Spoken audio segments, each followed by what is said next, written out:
Olá a todos, o meu nome é Pedro Nunes e neste vídeo venho-vos falar de um livro que é O Homem Mais Rico da Babilónia, que é um livro que é uma referência na área do investimento e de todo o mindset financeiro. Um livro que, apesar de já ter visto várias vezes a recomendação de leitura, só tive a oportunidade de o ler agora. É um livro de 1926, segue uma estrutura como fosse narrado, enfim, com uma linguagem e com um estilo associado, enfim, à civilização da Babilónia, portanto, parece com um certo simbolismo. E eu, quando li este livro, que é um livro muito interessante, que esse simbolismo torna o livro interessante, eu acabei por tirar aqui uma série de notas e venho-vos apresentar essas notas, não da forma simbólica como é apresentado, mas transpondo para os dias de hoje, à medida que fui ouvindo o livro, porque foi em audiolivro. Fui tirando umas notas para o meu telemóvel e, desculpem a informalidade, mas vou seguir a estrutura das próprias notas e falar um pouco sobre elas e destes princípios, no fundo, universais que o livro aborda. A primeira nota que tenho aqui é um princípio que é quase universal. Foi engraçado ver neste livro, que é poupar 10% e investir. No fundo, uma fórmula mais do que clássica, ou seja, que devemos poupar. Esta referência ao valor dos 10% é um valor que encontramos em muitos autores. Parece-me, enfim, algo comumente aceite. E depois o passo seguinte, o primeiro passo poupar e o segundo passo pegar nessa poupança e fazer com que ela se multiplique. A segunda nota que tenho aqui, a propósito da sorte, que para nós termos sorte, a sorte é fazer, mas, portanto, o pressuposto da ação, mas no fundo que nós é que decidimos o que é que fazemos e, portanto, no fundo nós procuramos a nossa sorte aqui com uma certa intenção, por assim dizer, ou seja, eu ajo, a ação é fundamental, mas ajo naquilo que eu escolho agir e dessa forma posso estar ou não vulnerável à sorte. Depois aqui uma ideia muito interessante, grandes supostas rentabilidades são sobretudo grandes riscos. O risco, não tenham dúvidas disso, o risco, quando eu tenho algum tipo de investimento que me permite um risco superior, eu estou a admitir uma perca na mesma proporção. E, portanto, defende, é um livro, enfim, escrito há muito tempo, e defende uma linha de investimento mais clássico, que no fundo é mais sustentável, porque é óbvio, se eu arrisco numa aposta de investimento 70% ou 80% do meu capital, eu posso não sobreviver para continuar a investir financeiramente.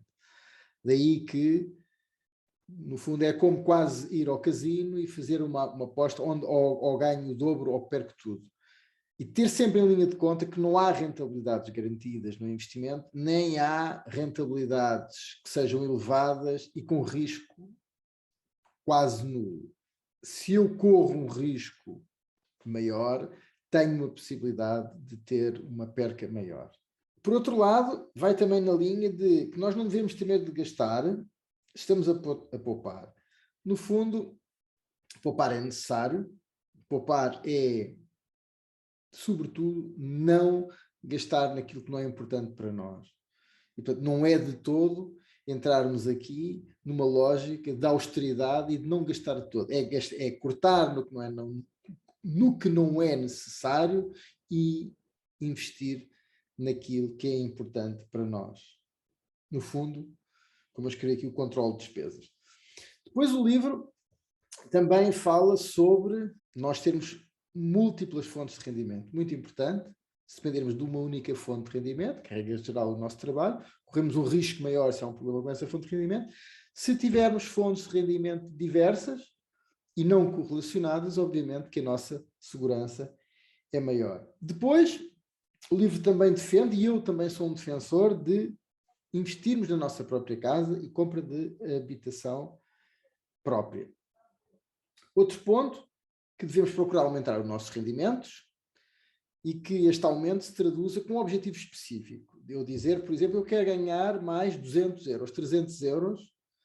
Os nossos objetivos de aumento de rendimento é algo que devemos procurar, mas ser específicos. Sem essa especificidade, dificilmente podemos conseguir esse objetivo.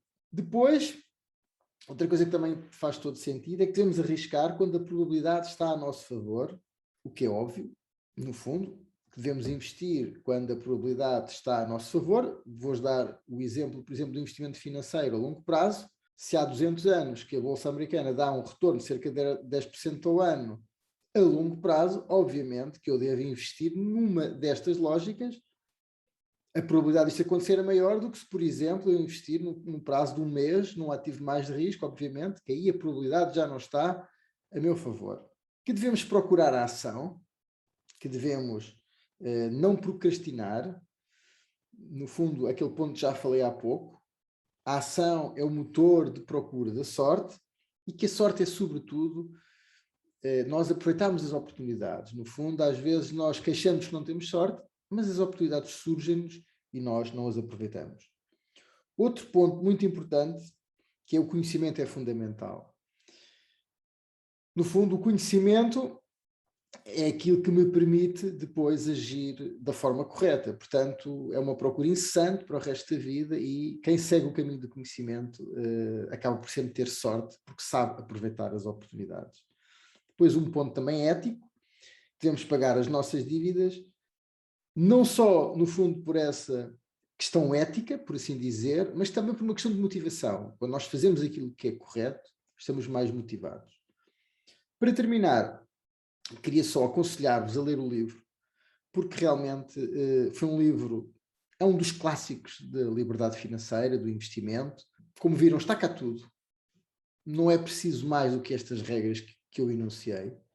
Simplicidade, está cá tudo, mas julgo que a leitura vai-vos motivar, porque as referências, lá está, simbólicas, são muito interessantes. Não deixem de ler este livro.